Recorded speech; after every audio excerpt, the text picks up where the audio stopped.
para babuyin niya. 'Di ba?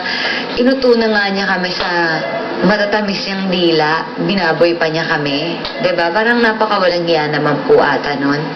Yung family mo, napakaganda ng support na binibigay sa iyo ngayon.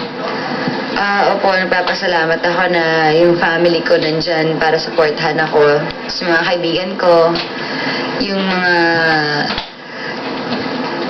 mga fans ko, tsaka kila Angel, yan, sa mga IT, sa mga kaibigan ko, kala Jeneline. Anong plano mo with regards to your career now? Sa ngayon po, sinet aside ko muna yung career ko. Kung meron, sige. Kung wala, okay lang. Pero mas focus po ako sa kasa ko. Kung makikita mo si Hayden, anong sasabihin mo sa kanya? Kayanin mo bang makaharap siya? Palatang mo ng makeup ko.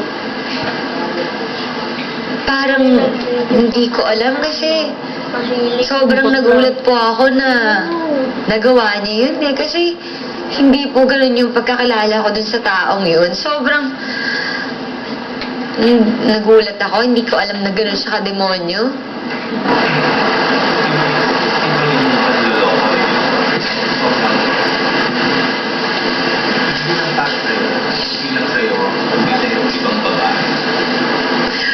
Opo, sobrang pangluloko, pambababoy, 'di ba?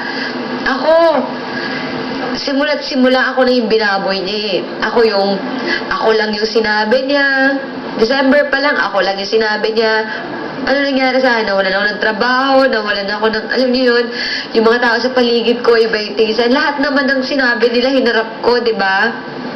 Pati ngayon, hinaharap ko sila, tatapusin ko kung ano naman yung inumpisahan ni Hayden.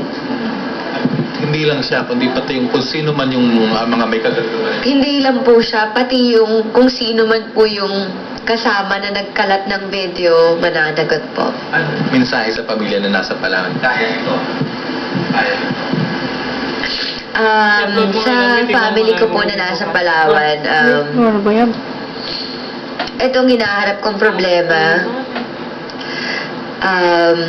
tatapusin ko po to. Huwag po kayo mag-alala, kaya ko po to.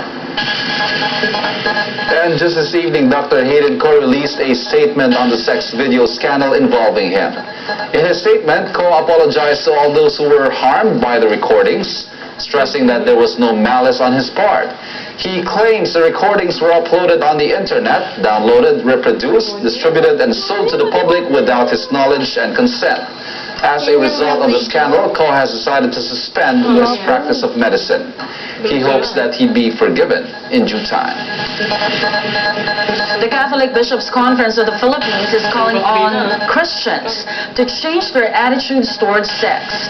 CBCP's Commission on Family and Life issued a statement amid the sex scandal video involving Katrina Halili and Hayden Ko. Father Melvin Castro says the spread of sex recording only shows how low some people view physical intimacy. Castro says only attitude change will stop sex scandals.